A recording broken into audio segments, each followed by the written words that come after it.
Remember the first time I ever saw you perform live? It was your show Papu, and the reason it's so distinct within my memories is it was actually the first comedy show I'd ever been to in my life. And secondarily, it was the first time I'd ever seen a comedian talking about stuff that felt so relatable. It was the first time I'd heard someone making jokes about being Greek on stage, about being a wog, and more importantly, it was the first time I saw someone base so much of their comedy material on family and their own personal life. So today, I'd like to understand how central is family to your work, and what other influences and inspiration do you draw upon? First of all, Anthony, it's all downhill for you now, man. You went to the best fucking comedy show you go to first up. You should have started on more of a palatable keel. Now everything's gonna suck. But I appreciate the words, man. In all sincerity, I do appreciate you saying that. Well, before I answer that, why don't I throw it back at you? Because I'm far from the first comedian to talk about quote unquote being Greek. There's a lot of them out there. I'm the best, but good. It's definitely out there. My kind of point of difference is that I try and present my material that is about my cultural background or my family in a way that is accessible to people that might not be of that particular ethnic background. Because a lot of the stuff that I grew up watching, that I am privy to now, I won't say a lot, but some of it is kind of heavily reliant on a degree of pre-existing knowledge coming into it, or even pre-existing experience, to the point where it can be a little bit of an in-joke. It can be a little bit of a, like a us versus them thing, like an exclusivity deal. And I don't like that. I think good comedy is comedy that brings people together. And so I think that if you can do material that is about, I am of Greek Italian heritage. I represent those communities and those cultures, but at the same time, I want to do comedy that is funny to all, and thereby make people that are not Greek and Italian that come to the shows hear me, hear my experiences as a person of my particular demographic, and think, oh, well, Greeks and Italians, they're all right. So that was just a little bit of a qualifier, I guess, and doesn't answer your question at all. So that show Papu was my last show. I'm about to start touring my new show. Papu was my 7th hour of comedy. I don't really have a hard and fast rule in as far as doing ethnic material, doing material about my family. It's kind of, I sort of pick one anchor for the hour show. This one happened to be the story of my grandfather and his life. And then I fit the material that I've been working on throughout the year around it. And sometimes it's ethnic based, sometimes it's about my family, sometimes it's about my personal life, sometimes it's about current affairs and different things. I'm not dictated by that, but I'm also not shy about delving into that kind of stuff. Some comedians are a little bit reticent to dive into their family and personal life, and I completely understand why. But yeah, I am very, very happy to. Because you've brought up drawing on ethnic humor and cultural background, one of the things I noticed quite distinctly about your comedy style compared to other people maybe operating that sphere of drawing on wog comedy, ethnic comedy, was you seemed to be trying to avoid stereotypes, or if you were drawing upon stereotypes, it was to criticize them, make fun of them instead. And I'd like to understand, how do you draw that line between, okay, here's a stereotype, here's something funny and exaggerated about being an Italian Australian or a Greek Australian, but how do I engage with this material without just propagating a stereotype? I gotta say, that's one of my favorite questions I've ever been asked, man. Thank you very much for that. Because as any kind of artist, which I do reluctantly consider comedians to be, you don't want to be doing things that people have done before. And stereotypes are stereotypes for a reason. They are the things that the go-to, the things that everybody kind of knows. And I dare say also with the evolution of society, types change. Stereotypes, which were by their very nature not accurately reflective of whatever the thing they're trying to represent is, they change. They change quite rapidly. And I think to not acknowledge that it's harmful to groups of people, it's harmful to our way of thinking. And so yeah, no, it's very important for me to do what you said, which I don't always succeed at, but it's important for those two reasons because A, I don't want to be doing anything that anybody's done before, and I don't want to be leaning on kind of easy things. And B, because I think it's really important for us to, yeah, constantly be challenging how we perceive groups of people, communities, individuals, whatever. It does us a big disservice, say, as Greek Australians or Italian Australians, to think, well, because we're Greek Australian, we must do this, we must act this way, we must think this way about these things. Same for Italians. And then also, as a consequence, because we are Greek or Italian Australian, then our perception of these other communities within Australia must be XYZ. I think that's very, very dangerous and hinders a lot of kind of philosophical development. Yeah, that's a very wanky way for me to put it, but that's what I mean. What about you, man? You're fully Greek. Uh, I'm half Greek, half Lebanese with, on that that's side, right. a You little bit mentioned of that. mix of Scandinavian and stuff like that. There you But go. There you mainly go. Greek Yeah. is what I identify with. Okay, that was your kind of the ethos of your upbringing.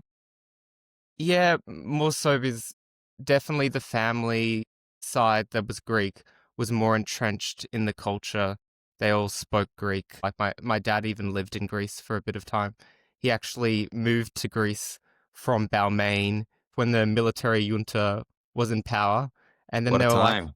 yeah, they were like, well, we're going to have to go back to Australia now. And guess what suburb they got to buy back into in Sydney?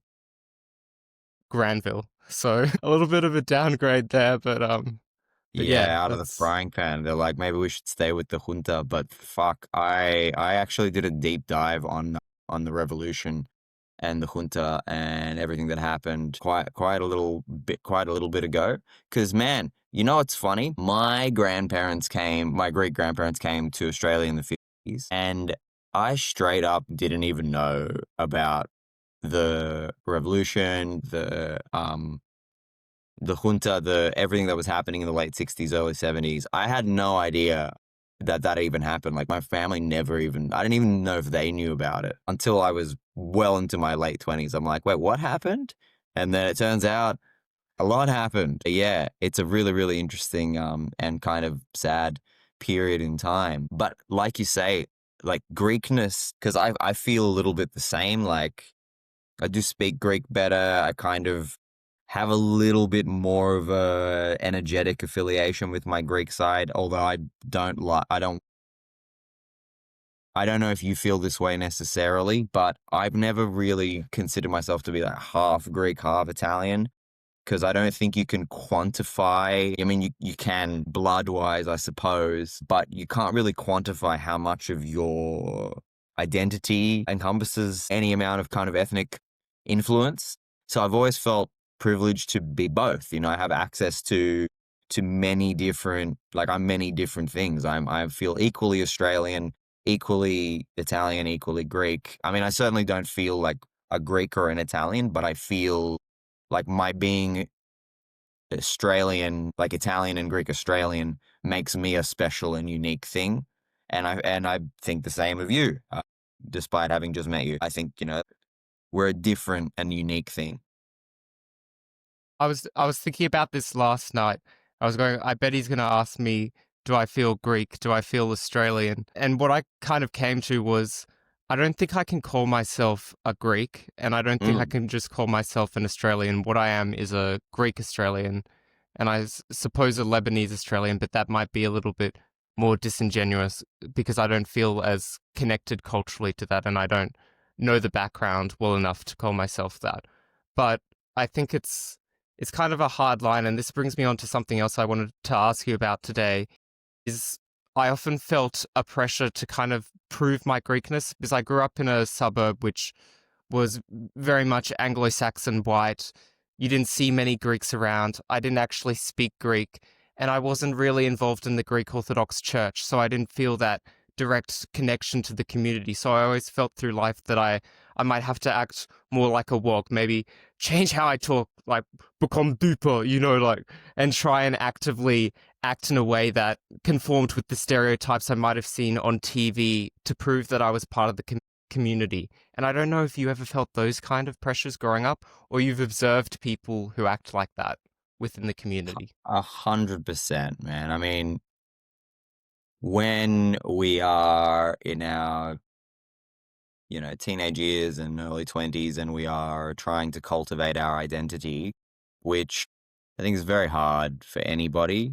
I think I won't say that it's harder for men. I won't say it like that, but I would say that men have a particularly difficult time excavating ourselves within our own kind of identity. And so to lean on your ethnicity, your kind of cultural community group as a means of belonging, as a way of fostering community, as a kind of template for a young adult identity that you want to build.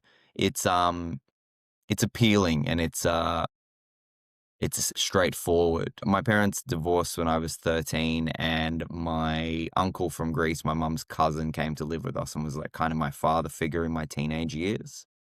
So as a teenager, I was like the Greekest kid you could imagine. I spoke Greek as well as I spoke English. It was like the only language I spoke at home. And I wasn't really seeing my dad or my dad's side of the family often enough to kind of have the Italian influence come in, even though I tried as best as I could to, like, I didn't want to feel imbalanced. I didn't want to have one bicep bigger than the other one. So, but I went to a school that was not, like, there weren't a lot of proper wogs at my school. So I kind of really stood out like a sore thumb. But I think in defiance of that, I adopted more of the I guess stereotypical wog tropes, I guess. And then I went to uni and fell straight into, I joined all the Greek societies and I met real wogs from all around Sydney. And it was cool. It was the first time I felt like that part of my identity was flourishing and kind of accepted for what it was. And for a long time, I really played into that sort of stuff. I didn't necessarily, it wasn't in an inauthentic way, I would say. I wasn't trying to put on a mask, but I was certainly embellishing uh, certain specific elements of my identity. And it got to a point where I I mean, certain life circumstances intervened as well. And I got to a point where I kind of started to resent it within myself that, I thought to myself, well, what are you beyond being a Greek Italian dude? What is there to your personality and to who you are as a human being beyond I'm Greek, elare? And so I started to resent that within myself and push back on it. And that's almost what led me to comedy. As a consequence, which I don't feel good about looking back on, but it's what happened, is I started to look at friends, members of the community that I'd formed parts of that were almost, like dogmatic, fossilized within their Greekness. And I thought, you just don't want to grow as a person. You're trapping yourself within your perceived ethnic stereotype, your prison. And I didn't like that. So I kind of veered away from that. And then when I entered comedy, I was really afraid to be stereotyped as a wog comedian. I really didn't want that because that would just reinforce that insecurity that I had within myself. It's like, all you are is this. It happened anyway. I couldn't really stop it. And I tried to address it for a little while. For a little while, I tried to just, all right, I'm never going to speak about my ethnicity on stage. It's never going to be a part of my act. But it's a huge part of my life. It's a huge part of my identity. And to ignore a big part of your identity as any kind of artist, and I think especially as a comedian, because you really do need to mine every aspect of your life, it does you a great disservice as an artist. So I just eventually caved and, all right, I'll talk about my ethnicity and my family and all this stuff, but I'll try and do it in a way that hasn't been done before. I'll try and do it in a way that's inclusive, all the stuff that we spoke about before. And so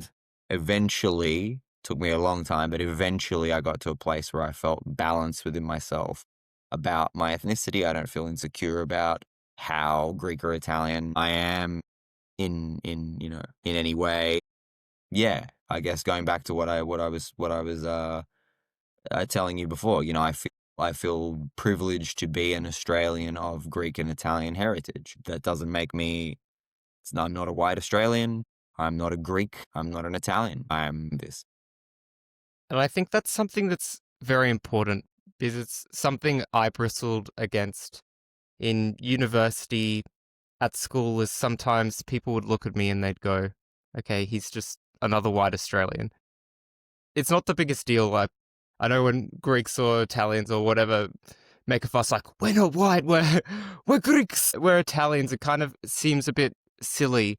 But I genuinely believe because of the ways we were raised, because of our history within countries like Australia, where my dad, for example, he actually faced a bit of discrimination going through the medical field early on because they didn't quite like how he looked, which is, it's crazy to think nowadays, but generally in the 1980s, 1990s, Australia was, they didn't like the Greeks much, they didn't like the Lebanese, etc. That I feel it's very important to me to stamp out that I have a distinct identity, and it's something that annoys me when people try and paint us, I guess, all white looking people as being the same and eliminate our culture into the conformity of just being an Anglo Saxon white person. Because I genuinely believe even how we think about the world is a little bit different.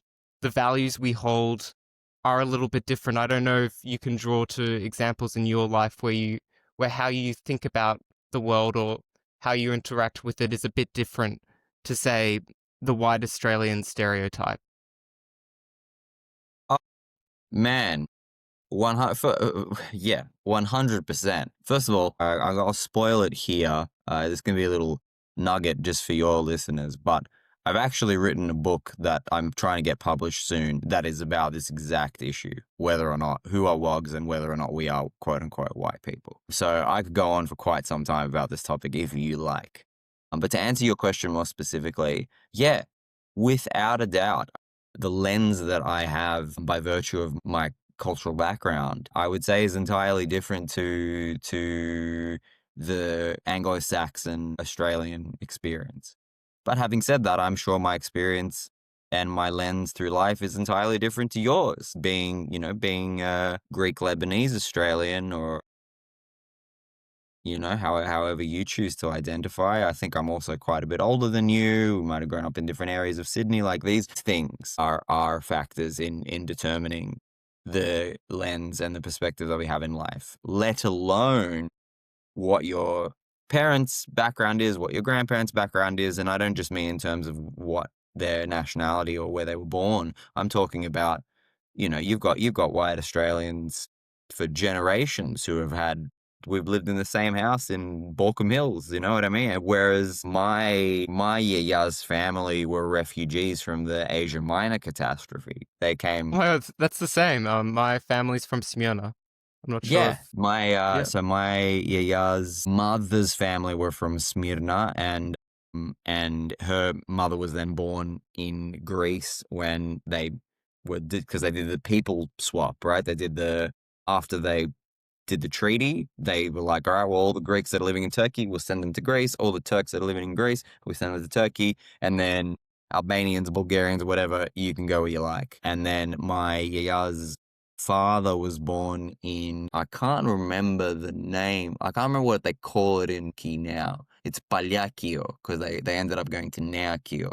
And it's like half an hour drive south from Istanbul. So, and we're talking like, this stuff that we're talking about, this happened a century ago. A century ago, there are, what you would consider white Australians. They had their families were, and their ancestors were living completely different experiences. And that is not to compare or kind of build a hierarchy of suffering or anything like that. I'm just saying it's a completely different experience. So um, just to start there, to paint us with the white Australians brush is just totally inaccurate. Then when you consider the hardship that, as you mentioned, your father, my grandparents coming to Australia, and then what kind of challenges, because the discrimination and the othering and the what WOGs were subjected to changed in severity and tone and complexion generation to generation. And the discrimination that you or I may have faced, which I don't know if you have, I have, not in the same way that my grandparents did and not in the same way that my parents did. To then say to like my yaya and papu, who would have, by the way, killed to be considered white Australians when they came here in the 50s and 60s, to say then that like, no, you guys are part of the furniture now. I do consider it a little bit reductive to the history of our people in this country, the challenges, what they overcame, and also what they did for this country, because WOGs changed the complexion culturally of Australia. It wasn't me, but our people introduced different kinds of art and food and architecture and work ethic and just changed the complexion of this country to the point where, you know, WOGs were able to sneak into the country thanks to a loophole in the white Australian policy. And because of how hard they worked, how desperate they were to build new lives for themselves, and that kind of strength of the spirit that immigration creates, they were able to indicate to Australia that multiculturalism, immigration, it's absolutely net benefit for the country. And so because of WOGs, the White Australia policy was repealed and all sorts of new Australian communities have prospered and grown out of that.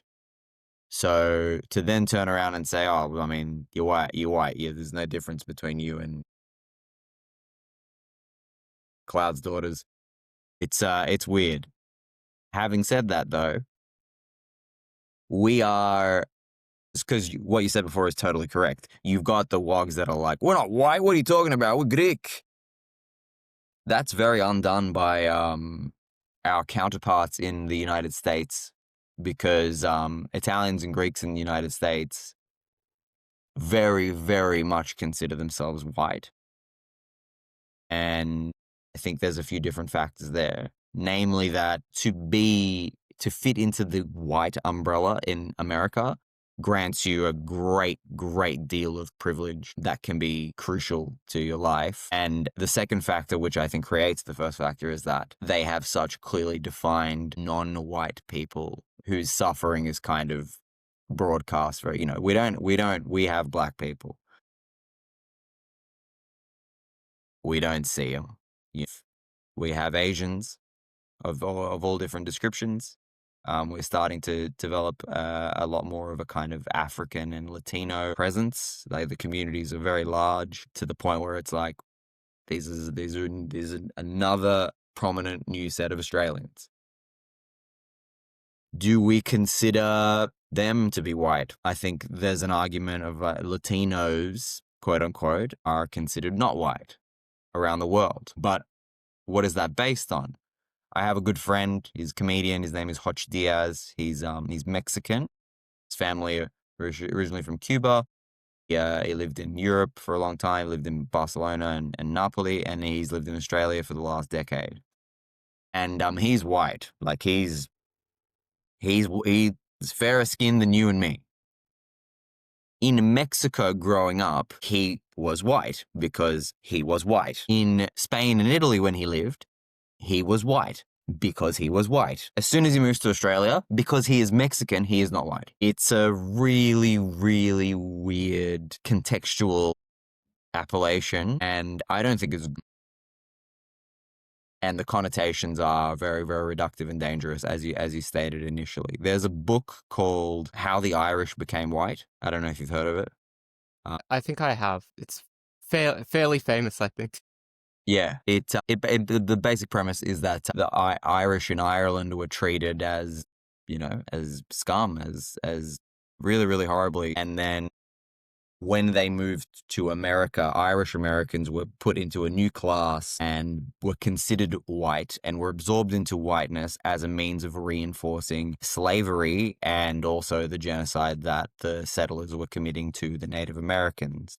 So the concept of whiteness was created as a means of reinforcing oppression. And obviously, calling wogs white people is not anywhere near a reinforcement of oppression to the scale of that. It still feels yuck. Yeah, I sorry, that was a think big answer. That was a big answer to your question. no, but I think what is wrong with a large element of it is that thinking of the world in terms of white, black, Asian, whatever, is a very American way of thinking of the world. It's a really weird system in which all that matters seems to be the color of your skin. Culture gets taken out of it. And it's a world in which they try and build a lot of alliances, both on the left and the right, based on the color of one's skin, and treat everyone in a binary. And I really don't like that system because, at least from my background as a Greek, I see that as unfair as being just classed within a white label, because that's a way of ignoring oppression that's occurred to white people, whether it be in places like Bosnia. I'm not sure if they're considered white by everyone. It's it's an easy label to ignore what happened to the Greeks under occupation by a number of countries under colonization by Turkey. It's a way of ignoring how southern Italians were repeatedly maligned within cities like New York and Chicago as being criminals, as bringing nothing good to the culture of a country.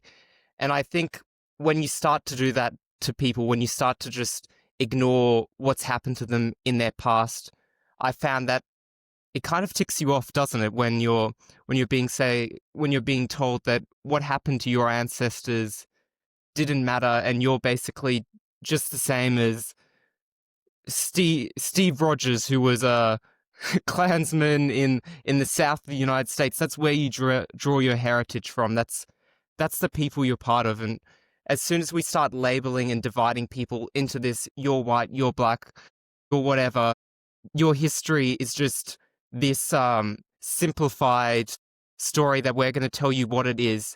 It makes people angry, it makes people divided, and it makes people not feel heard.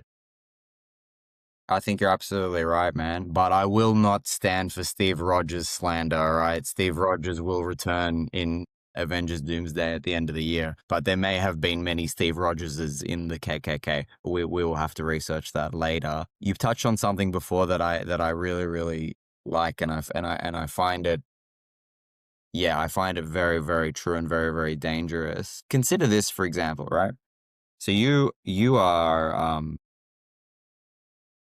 I know that your identification is kind of fluid with this, and you don't kind of lean into it too much, but you are, for all intents and purposes, your mother's side of the family are from Lebanon, yes?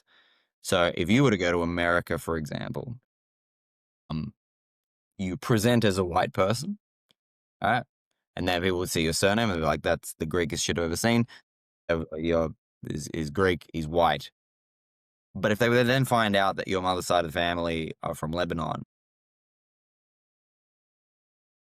are you all of a sudden an Arab? You know what I I mean? don't Like, think I can get into the country. I'm not sure about after Trump's latest set of bans. I might have a bit of difficulties there. possibly, depending on that, right? So, like, they would, like, would you be socially considered an Arab, even though, correct me if I'm wrong about this, but I don't think, because people kind of paint everybody in Western Asia with the Arab brush, but an Arab is a very specific kind of thing, and Arabs are not actually in all of the like, not all Muslims are Arabs, not all people in the Middle East are Muslim, and not all, like, it's different. It's a very specific thing. Are there Arabs? There aren't that many Arabs in Lebanon. This is it's a very complex question because I'll put it in these terms. If you're talking to a Christian Lebanese person, they will often say, "I'm not Arab, I'm not Lebanese, I'm Phoenician." If you're talking to someone who is Muslim Lebanese, they might be more inclined to say they're Arab. I don't want to Okay. generalize for everyone, but that's just something I've noticed talking to a few people. So it tends to be more defined along religious lines in my experience. The same Okay. thing is similar with Assyrians. They're Christian, they'll be very clear. I'm an Assyrian. If you're talking to someone from Syria who is of Muslim background, they'll say they're Syrian. Mm. Yeah, exactly. It's almost like those nationalist lines that were drawn by people that don't live anywhere near there. are bullshit. Because I do know that I speak to friends that are Iranian or that Persian, and they do say that within the country of Iran, there's only like 10% of people that identify as Arabs, and yet to white people, everybody's an Arab. Um, there's that element of it too. And then say, for example, your mother's family were from just a little time, like a little bit further west, a little bit, than they were Egyptian. Because I got many Egyptian friends, and some of them are the same skin color as you and me, brother, but they're African. So they're black then?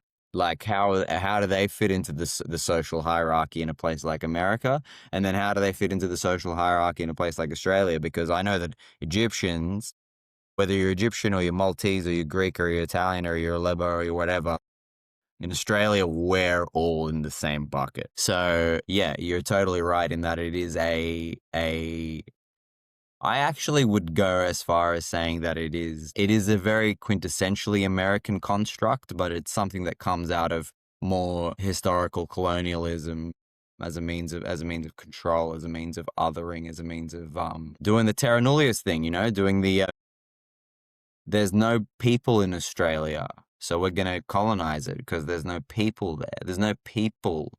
There's no human beings in what has become modern day America. We're going to colonize it. Those people those humans that are there are animals. They use it to dehumanize. They did it to the Irish in the 1200s. There was a manifesto that was written by the Saxons never arrived in Ireland. The Irish, like where modern day Ireland is, was never touched by the Romans. So they didn't receive Catholicism by force. They received it by influence. And so their Catholicism and their rites and their rituals looked very different to kind of the Roman Empire conqueree. And so when the Saxons, who were the original British, came to scout them, they did the terra nullius thing to them. They considered them to be savages because they were being Catholic in a weird way. So they'll find some excuse, It does, where it's skin color, religion, food, what you wear, they'll find some excuse. And then they also did the terra nullius thing, of course, to Palestine, but we're not here to talk about that, I assume. You want to build your podcast audience base up on a kind of plane of relative neutrality. Although, if I say some cooked shit here, you might... You can say whatever you want. I'll keep my opinion somewhat to myself. Yeah, on that's issues. probably a good idea. We'll keep it on topic though. What the last thing I want to say on this topic area is just a thought I've had after listening to what we've been discussing.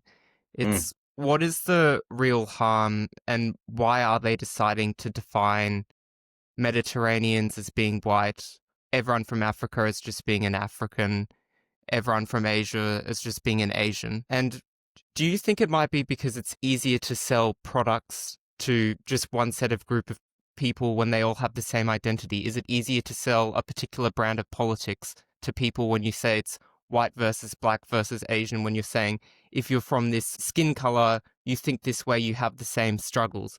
Is it easier for politicians to ignore the distinct problems within different communities when they can just paint them with the same brush? Is that what's going on? And is that why when we're looking at what is the tangible real harm, instead of me being a Greek person being a little peed off that I'm just being called white, is the real harm that politicians are allowed to ignore the distinct problems within different ethnic communities, and that corporations are just trying to make us more uniform into one culture so that they can more easily sell us the same products?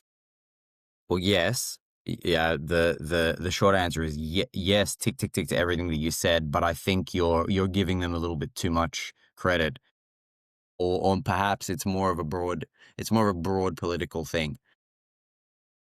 The quote unquote right wing political landscape has always operated on a divide, to create division, identity politics, create division. We're all separate. We've got this group of people, this group of people, this group of people, this group of people.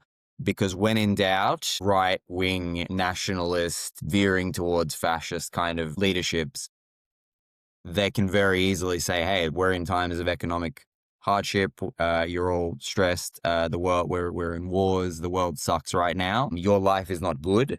And the reason why your life is not good is because of this group of people. This group of people over there, they're ruining it for everybody else. Whether it's the immigrants, whether it's the Jews, whether it's the transgenders, it doesn't matter. We are just, it's basic human psychology to need to identify a villain. And if we identify a villain, then we have an outlet for our negativity, our misery, our anger, because in times of difficult times, whether it is an economic issue or a war or what, in difficult times, we are all walking around with a great deal of stress and pain and anger and dissatisfaction. And we don't have the mechanisms anymore to turn that inwards and to understand that. So we need an enemy. And the right has always historically said, this is your enemy. It's how a fucking idiot failed painter from Austria managed to take over Germany, because they were disgruntled after the austerity put on them after the First World War. They were poor, they were suffering, and the Jews had been the go-to, it's these people's fault for a long time. And so that's what they did. So certainly they are making sure to do that now for those reasons, but they've done something a little bit more sinister. And I don't know if it's by design or perhaps it's, the world's misery has just ramped up to a point where it's generated this. This might be going a little bit too into the weeds, but identity politics were always the battlefield of the right, and the left always represented human rights for all, irrespective of gender, race, religion, etc., etc. Of late, and I can't actually pinpoint, I can't pinpoint when it happened, but at a certain point, identity politics became incredibly important to the left. And Obama 2012 election, when he built his coalition around race, is something I've heard as being the start of it. The reason I would also point to that election is you notice that the US changes quite a lot in the amount of, people getting cancelled online. That kind of starts after that election. People talking a lot more about race, about critical race theory. Whether it's good or bad, that discussion does start after that election. And that's the start of when you get a much more populist Republican Party coming to the front, is almost responsive to that election. So that's what I'd put forward as a date. But again, I think the seeds of where this all started would have been much earlier. It doesn't just, these kind of phenomena don't just suddenly pop out of nowhere. And the timeline makes sense. And I definitely think that the ineptness of, like the global left very much failed to come up with a appropriate response to the global financial crisis. They failed everywhere. And there's a reason why by the middle of the 20s, you pretty much had right-wing governments in all of the major places in the world. We didn't have a Labour government. We had Kevin 07 and then we had nothing for a long time until Albo. Here, Greece was the only outlier and that went tits up. So Yeah. I don't know. I mean, you could be right. That could be it. But I'm even talking as far as even removing race from it for a moment, because identity politics also comprises the rights of feminism, the rights of the LGBTQ plus community, trans, all of this stuff. And that's always how it's been because, like we said, the left has always been focused on making sure that there are human rights for all. At a certain point, people that were ostensibly supposed to be on the left started advocating for the rights of certain people who may have been historically underprivileged, like the ones that we mentioned, to be given a little bit more than everybody else. Safe space. We need everybody's feelings to be protected. Nobody can be offended. Nobody can be hurt. Your feelings being protected are not a basic human right. In fact, I think protecting your feelings from being hurt does you a detriment because, you can only know where a boundary is if you find the boundary. That's the only way to create human connection. Offending somebody is actually not a bad thing. If you come at it with compassion and with heart, if you offend somebody and they express it to you and you listen to them and you empathize and you validate their offense, then you can actually form more of a connection. But you can't do that if you're not allowed to even risk saying anything that might offend somebody. Anyway, we're going too far into those weeds. But what I'm saying is that the left started playing on the identity politics battlefield. And I think that's why in countries like ours, you look at the political spectrum, and you may disagree with this, Anthony, but we've got a Labor government right now. And as far as I see, they're center right. The Liberal government, the coalition, they're far right, and the Labor center right. There is no left. There's nothing. And it's George Carlin. Yeah, I do. George Carlin, I dare say, he's not. I wouldn't say he's the best comedian of all time, but he is possibly the greatest comedian of all time. And he has this brilliant routine talking about this from the 1980s, talking about how the rich in America conspire to divide, to label everybody, to divide everybody up, to have everybody pointing the finger at each other, so that they can keep going to the bank, and that's how it works. It's everything that you said before. And I dare say that it all feeds into each other, because you separated it. You said the politicians use it to keep power and the corporations use it to keep selling shit, right? But they're the same. They're cousins. They're going to the same Christmas lunch. They're doing, like, if the corporation sells more, funds more of the politician to stay in power for longer, who then creates legislation to keep corporation making more money. It's like, it's the same monster. And it very, very much relies on all of the people who are not in that class, who are most of the people in the world, to, instead of going, hey, I think I saw this as a legit statistic the other day, why did 0.001 of the world have more than the rest of the world put together?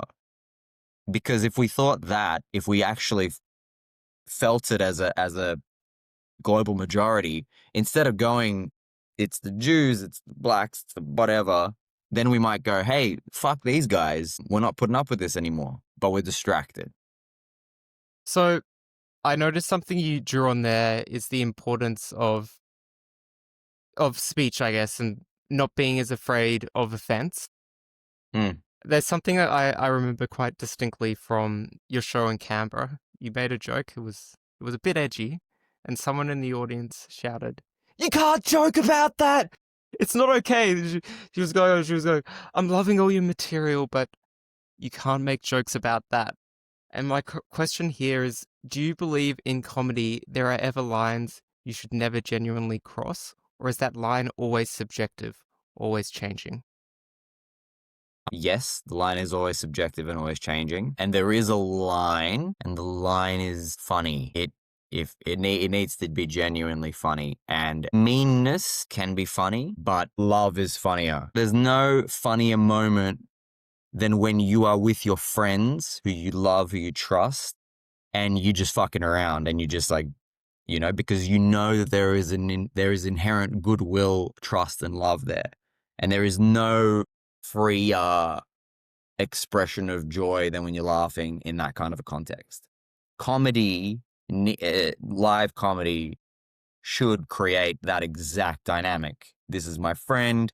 If they say something that offends me, I know they're just fucking around. Like, they don't mean it like that. Maybe I've misunderstood, like, whatever. It should be within that context. There are certainly things that certain people should not be joking about if they do not do it in the right way. And there have been times where I have had things to talk about, and I have not had the skill as a comedian to do it effectively. And I think I've seemed like a real asshole, and I've steered away from. So when the Voice to Parliament referendum failed, which I was pretty upset by, I tried to talk about it on stage, and I was just figuring out what I wanted to say. And sometimes when you're figuring out material, you say the wrong thing. And I realized that I didn't have a lot of leeway to say the wrong thing in that particular field. So I aborted it. I said, I'm not the person to be talking about this. I'm not the person that people want to hear talking about this. And if I get to a point where I have an actual nuanced, passionate, real opinion about something that can be delivered in a palatable way, then I will. But I have to have the discernment to go, okay, well, maybe not at this time. That night that you're talking about, you can't make this up, man. I'm gonna tell you the full story behind that lady, because it gets better and better. So the joke that I made, that she said you can't joke about that too, was a pedophile joke. I'm sure you remember that, and you just didn't want to say it. It was a good pedophile joke. I like it. It's one of It my was pretty good. favorites. It was pretty good. You certainly can joke about pedophiles because they're a real thing. I'm not sure if you remember this too, but I would then check back in on her at various points and I was calling her the pedophile lady. I called her that once or twice. After the show, her and her group came up to chat, and she was lovely. She was intense and she was energetic, but she was lovely. And she told me that she's a teacher, and she also told me that she's a DJ. And we took photos, and I heard a good chunk of her life story, and I thought that was that. She would then proceed to message me on Instagram maybe once every 3 weeks. And she would always sign off every message that she would write to me, which I never responded. I never responded to any of them with words. I would react to messages out of politeness, but I never gave her anything back. She would sign every message off PL, pedophile lady.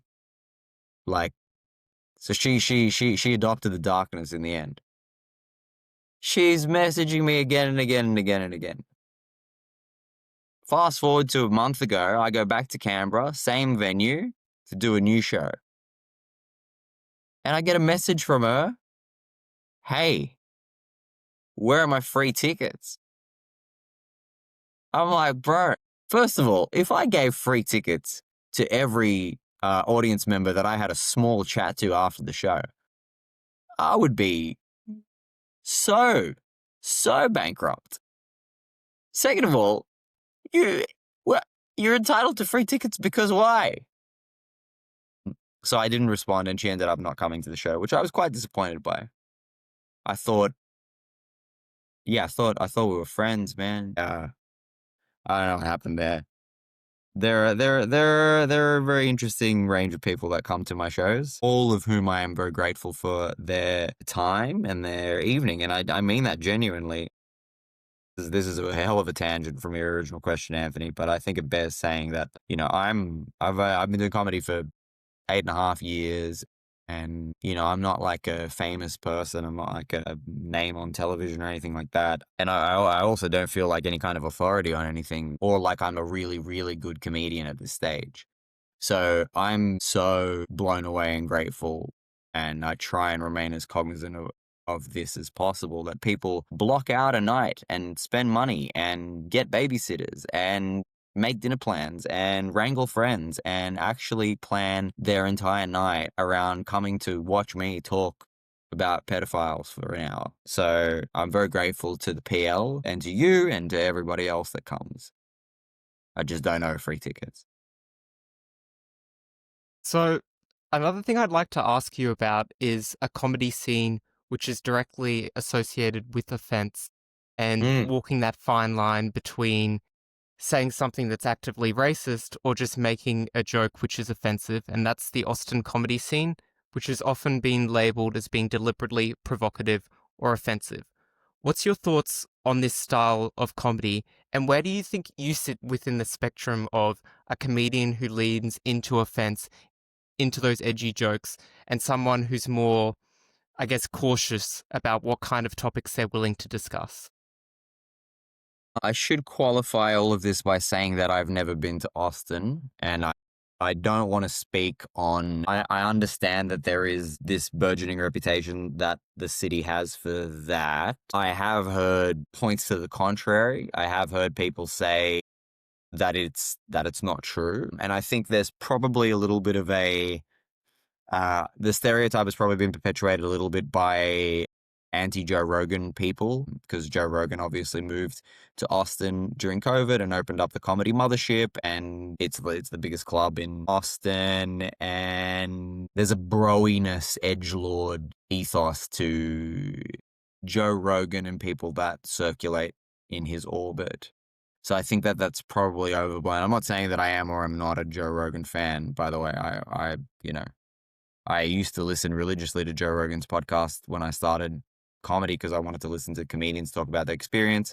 I listened to his comedy albums because I listened to everybody's. Stopped listening to Rogan a while ago, not because I felt like he was circulating misinformation or he was being too broy or too right-wingy or anything like that. I just didn't have 4 hours on my sleeve to listen to shit. However, He had John Cena on last week, so I absolutely returned to listen to Joe Rogan. I think Kill Tony is another one that creates this stereotype about the place, because Kill Tony is like, the show is predicated on edgy comedy. As far as I know, I'm not a big fan of it, and I see clips here and there, but I don't seek it out. I think that, Anthony Jeselnik. Yes, he's not the biggest fan of the scene from Well, he what I've isn't. heard. No, That's quite telling, I would say. And Jimmy Carr. yeah, he's on Kill Tony quite a few times. Is he? Yeah, yeah, it's actually There you quite go. funny. There you go. So Jimmy Carr and Anthony Jeselnik, I would say, are the two kind of um proto archetypes for the edgelord comedian. They both, Jimmy Carr a bit older than Anthony Jeselnik, and obviously British, and their whole shtick is like, how dark can we go? How hard can we hit? They both do sort of short form. Here's the premise, and then something horrible happens to somebody. And it was brilliant in different ways for both of them, because for the most part, an audience is discerning enough to understand that this is a character. It's like the character of the Antichrist. And these guys are almost saying the horrible thing in order to shed light on the not horrible thing. There are a lot of comics that do a similar thing. There's a guy called Alfie Brown who I really like. He's an American comedian. And one of my really good friends, Tom Whitcomb, he's an Australian comedian.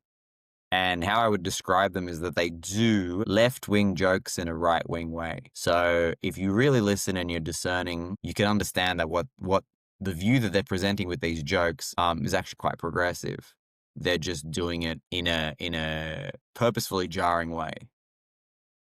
It's very, very hard to do that. It's very, very hard to do the Jeselnik or the Tom Whitcomb. It's very hard to do the Jimmy Carr or the Alfie Brown. It's very hard to toe the line between edgy for the sake of being edgy and edgy to actually say something that brings joy and kindness and compassion. I have tried at times to do edgy material. I think that it flies in the face and can be a little triggering, because, say, for example, in the last show that I did, it's a show about my great grandfather and his immigration to Australia, and then you're like, pedophile joke.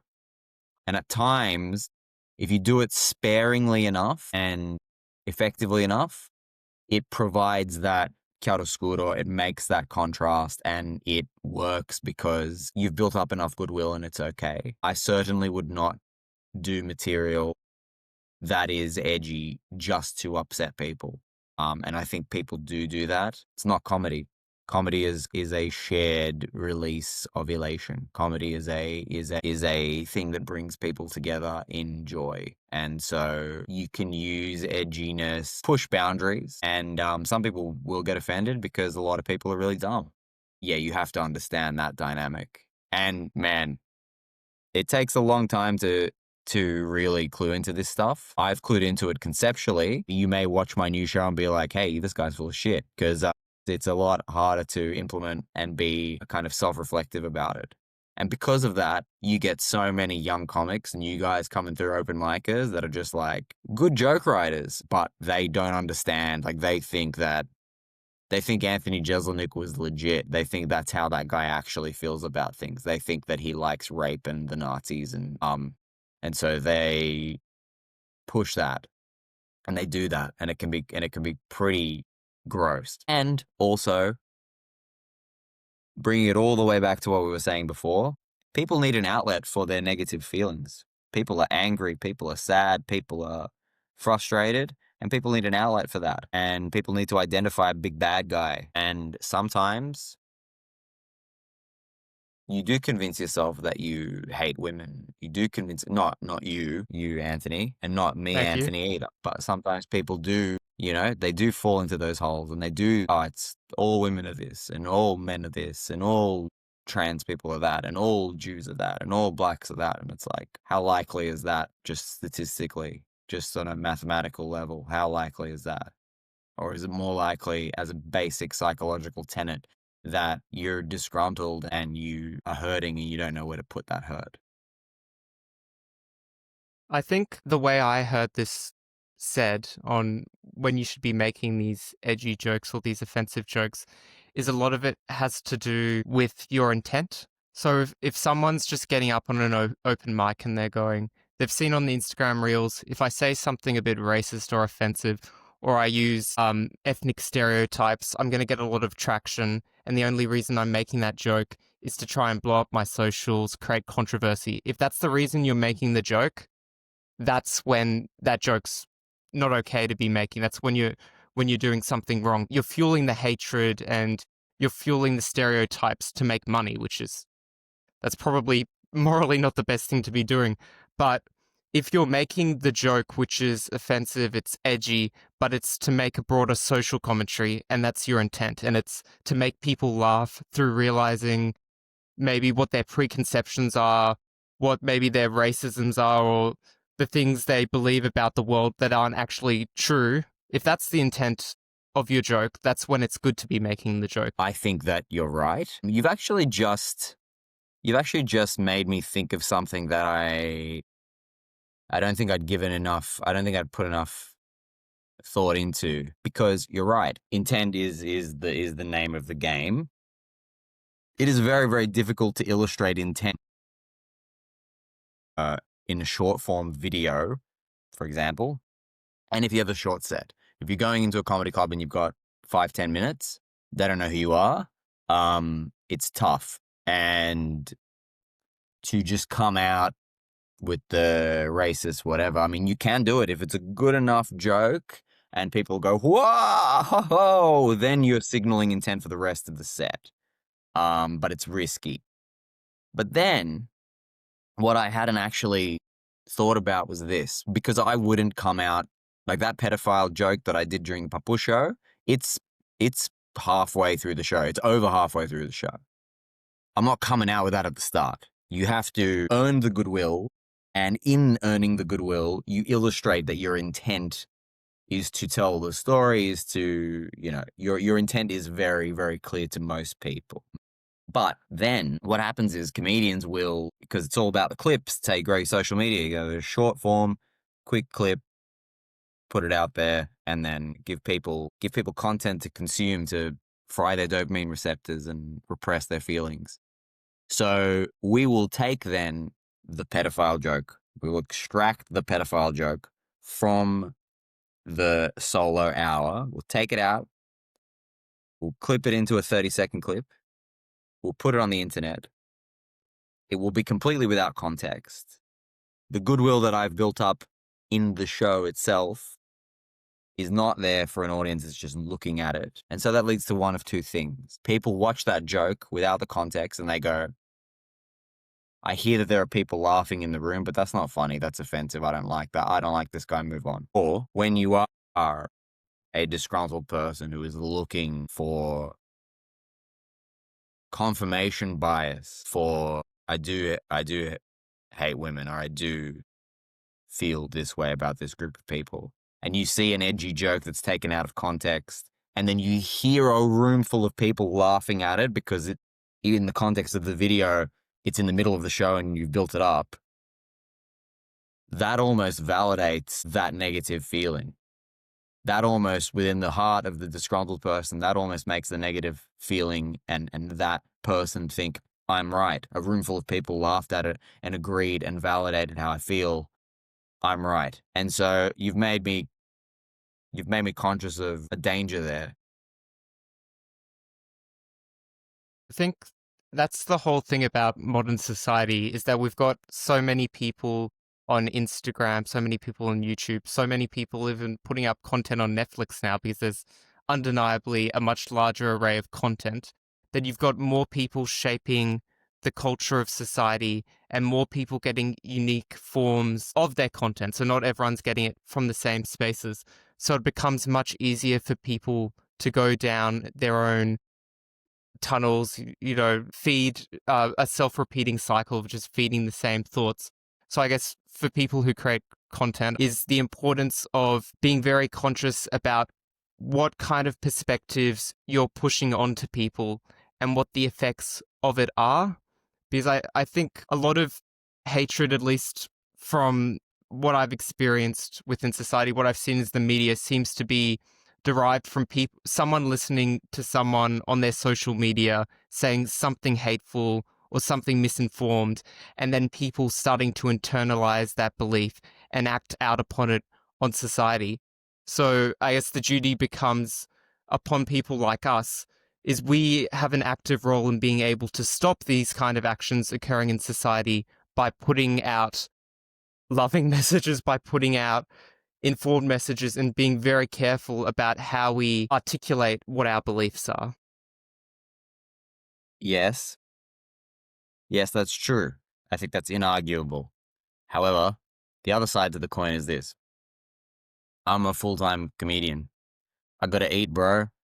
I need people buying tickets. I need people, the more tickets, the more people, the more shows I do, the more of my life I can live. We are living in a capitalist society. Negativity propagates on social media considerably faster and more broadly than positivity, unfortunately. And there was an MIT study done that illustrated that false information spreads 6 times faster than the truth on social channels. So, from a purely capitalist business perspective, I'm not incentivized at all to do what you just said. I'm not incentivized at all to be discerning about the message that I put out and what kind of impact it's going to have from a hatred perspective and what it'll do. I'm looking for views and likes and clicks, and that will eventually hopefully lead to ticket sales. Now, I'm obviously adopting a very, very cynical view of that, and that's the balance that I have to strike all the No, I time. think to be fair to yourself, I've seen quite a lot of the stuff you've been putting out on social media, and I think to anyone in my audience who hasn't had a look at your stuff yet, what I've noticed is you're very willing to comment on things that are happening in Australia. So you were very strong on responding to the attack that happened in Bondi and pointing out that this is a time to come together as a community. You've put out lots of stuff in response to cultural tensions, whether broadly in Australia or putting your own critiques upon the Australian Greek community and the Australian Italian community. And as a result, you've gotten a lot of backlash for that kind of stuff. So I guess what I'd like to know is what keeps you motivated to put out this content, knowing you're going to get a negative response from some people and knowing that this might not be the kind of content that's going to get you the most views on social media. So what's motivating you to do something that, to be honest, is potentially not in your business interests as a comedian to make these commentary on social issues? Well, first of all, I should say that I only started doing that recently. I've only very recently started putting up clips that are not stand up. I was always really insecure about putting anything that isn't a stand up clip up because I just thought I felt so fearful. With a stand up clip, you put it up, even if people don't find it funny, if they don't enjoy it, there's at least evidence within the video that some people at some point enjoyed it. Whereas if you're putting up a piece to camera, this is a thought that I had kind of video or a sketch or something. If it bombs, it's bombed, man. And there's nowhere to hide. But a few months ago I had a complete change of heart about it all, and I'm just like I just have a thought and throw it out there. Because unfortunately the social media thing, it's a quantity over quality game. The good part about that is that I have become better at it. And when the Bondi shootings happened, I've never done anything online that's been a kind of serious thing before. Not really. And I wasn't planning to. I just, I was in a group chat with some friends, really good friends of mine, and they were saying really ignorant things. And it became very apparent to me. We keep bringing the same thing back up, Anthony, but it's important. It bears saying. They were scared, they were angry, and they didn't have the knowledge, and they needed an enemy, and they were saying really ignorant and stupid things. Not terribly offensive things. I don't want your imagination to run wild with it, but they were just saying things that were wrong. And It upset me. And I was very upset because I grew up in the eastern suburbs of Sydney. And I mean, I was upset as a Sydney born and bred person. It wasn't just because I grew up in the eastern suburbs, but I was heartbroken. And I could think of nothing better to do with that energy than to make a video advocating for a pause on the ignorance and the hatred, and to just be level-headed and realize that the actions of two lunatics whose hearts are full of hatred is not reflective of any group, just like the actions of lunatics elsewhere in the world is not reflective of any other group, which is why the thing happened in the first place. And throughout the week, I kind of was having similar feelings and processing them and putting more material out that wasn't funny. It was just me talking and making pleas for this kind of stuff. And I've not done that before, and I hope that I never have to do that again. I've started now going back into comedy. I started kind of making light of a few of the things that came out of that, and yeah, the show must go on. In terms of negative feedback, and you said something that was wrong, I've not received less views and likes and shares. I've received more than ever before. In the last week, my social media has grown quite considerably, which is nice. That's actually really heartening to know that people do care. The overwhelming majority of the feedback that I've gotten, both in the comments, personal DMs, and with the amount that the stuff that I've been putting out has been shared and stuff, is good and is in agreement, and it makes me so happy. There is, of course, the vocal minority who say really, really hateful things, not only about the communities that I'm trying to stand up for, but about me as the mouthpiece for those communities, de facto, whatever. In the past, I still remember the first time I got negative comments on the internet. It was the first set of videos that I put up, 2018, and it was a clip that I did about Greeks and Italians in Greece and Italy in service industries being lazy. And man, it was like the pile-on was crazy from Greeks and Italians. Like really, really insulting stuff. And I was devastated. So I was just making comedy, guys. I'm like, my intention is pure. It's, if anything, it's the precursor to the thing that we were mentioning before. I'd taken it out of context. I'd shoved it online, and yeah, my intention was to make people laugh, and people were very, very angry and very, very insulting of me, and it really affected me. And over the past, up until now, up until recently, it's always had some kind of an effect on me. It always hurts. It always hurts to some degree for you to be putting art out, for you to be putting something funny. Like, I'm just trying to bring joy. Like, yeah, there's a butt of the joke, but I'm not a bad person. If I have offended, then that was never my intention, but it happens, and people go, because the internet is like, you know how when you're driving a car, you lose your humanity a little bit, and it's like, you fuck this, can't fuck that, whatever. Like, you're within the confines of the car, and that's not a human being, that's a car as well. And you just become a lot more feral. Social media is that tenfold. People forget that there's a human being behind it, and they say really, really quite heavy things. But in the last week, the things that I have been posting about not giving in to broad scale groupthink, ignorant hatred, and to unite in the face of a tragedy. Nobody can convince me that I'm wrong. Whereas in the past, people saying this is not funny and you Greeks aren't lazy, blah, blah, blah, blah, blah. It taps on a deep insecurity within me that I am not funny, that I am not a good comedian, that I don't have my finger on the pulse, that I don't know what's going on, and that I am wrong. And when people are insulting, it's like a twofold thing. It's like, not only am I being insulted, but I am questioning myself.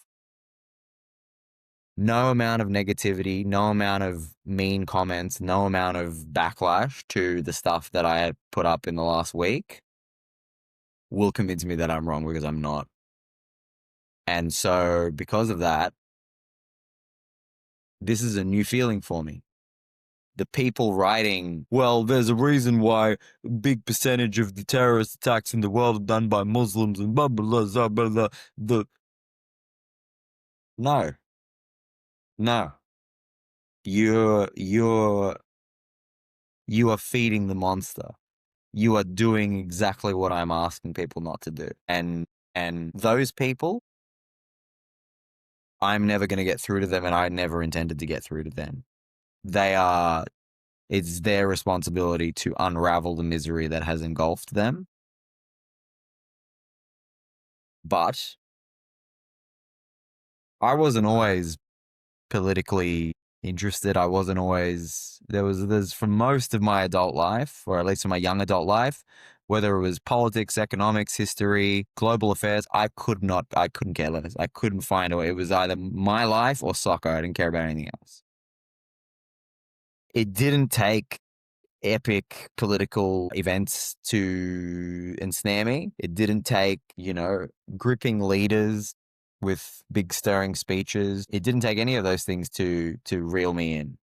What it did take was tiny little nuggets of words of artists and comedians and musicians that I admired saying, hey, this is something important. People that I looked up to, people that I admired, people that I followed, people that I whatever, just saying, hey, this is something important. And it had a huge impact on me. Maybe it didn't engender me in that moment to go and start researching XYZ, but it was a building block that got me to a point where I care immensely about politics and economics and history, because I care immensely about the world, and I want the world and humanity and society to be good, and it's all important. And I only got there because people that I found cool said cool things about it. And rightly or wrongly, I have a following. People listen, people care about what I have to say. And so if I can just sprinkle a little fairy dust of what I feel onto people that might be a little confused, impressionable, I would rather be the impression than the people out there saying it's immigration and it's Muslims and it's Zionists and it is Zionist, but we're not talking about that. But it's not, what I mean? Like, it's not Jewish people around the world don't represent Israel. If you don't know that, it's okay to say you don't know. It's okay to say that you are not clued in. But what is not okay is to say, I know that there is a genocide happening in Palestine, and I know that Israel is carrying it out. And I know that Israel is a Jewish state. So I hate all Jews.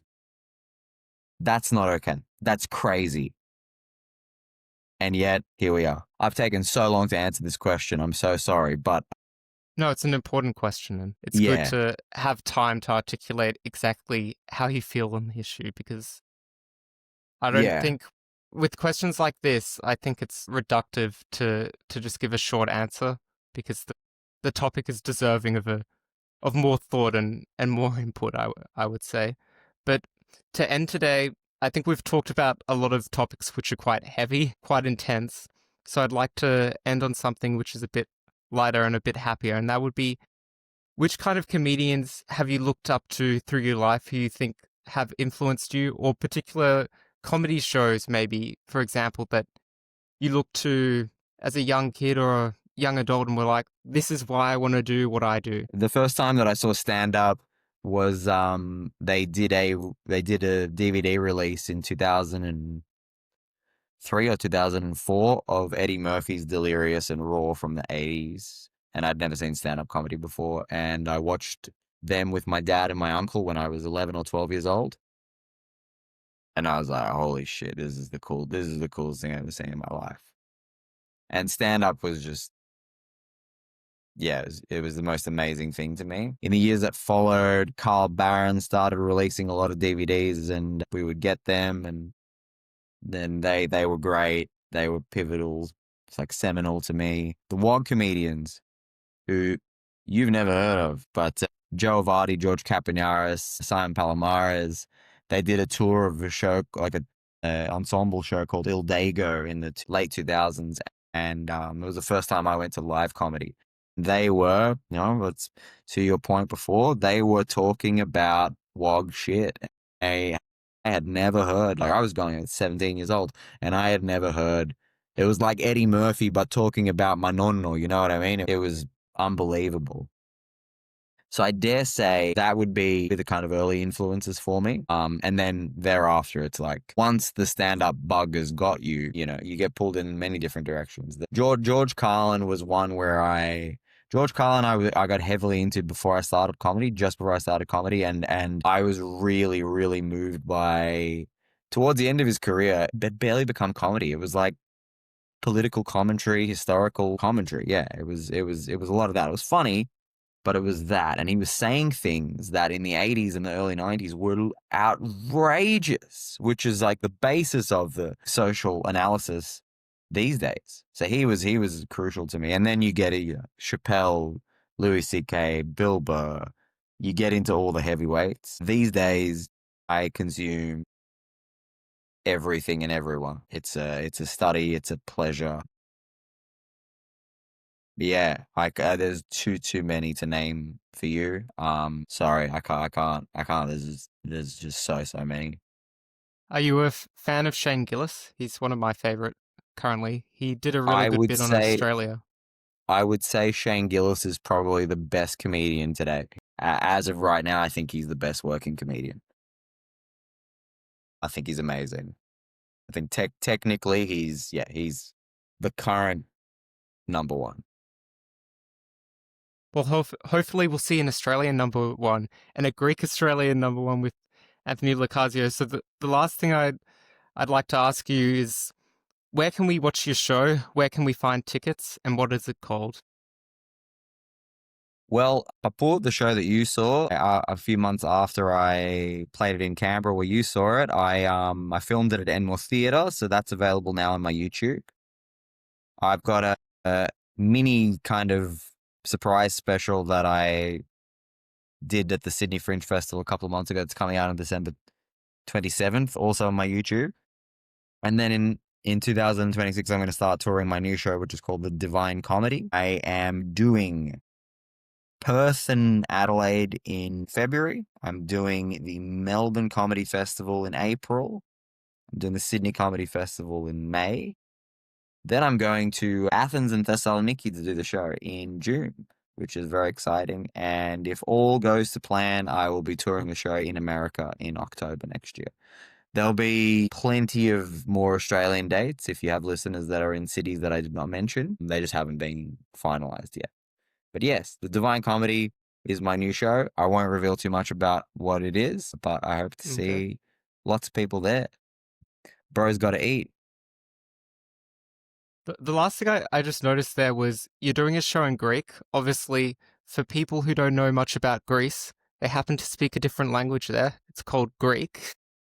Do you translate your whole show into Greek for those shows over there? And if so, does it 100% translate? Like, is it an effort to put words that are in English into the Greek language and still have the jokes having the same meaning? Well, first of all, this is the first time I've ever done shows in Greece. So I'll let you know later, but I'm absolutely not translating the show. I do speak Greek really well, but knowing the language is not enough to be able to do stand-up comedy in the language. Otherwise, everybody that you know would be a stand-up comedian. Um, you have to have a good cultural understanding. You have to live there. You have to have an appreciation of the idiom and the kind of the colloquialisms. You have to have your finger on the pulse of the culture. And I have never lived in Greece. I think I might be able to get away with doing a few different things in Greek, but the show will be in English, and everybody in Greece speaks English for the most part. I mean, everybody that would come to a comedy show speaks English. A lot of Daniel Sloss has toured Greece, Scottish, but definitely doesn't speak Greek. So yeah, it'll be sweet. or not, and I'll never go back. Well, best of luck for all your comedy shows and your specials. And I encourage anyone who's listened to this to give Anthony a follow on Instagram, on YouTube, and go to his shows. He needs to put food on the table, guys. Let's help him do it. We're Okay, thank you starving. for joining me today. Thank you, Anthony.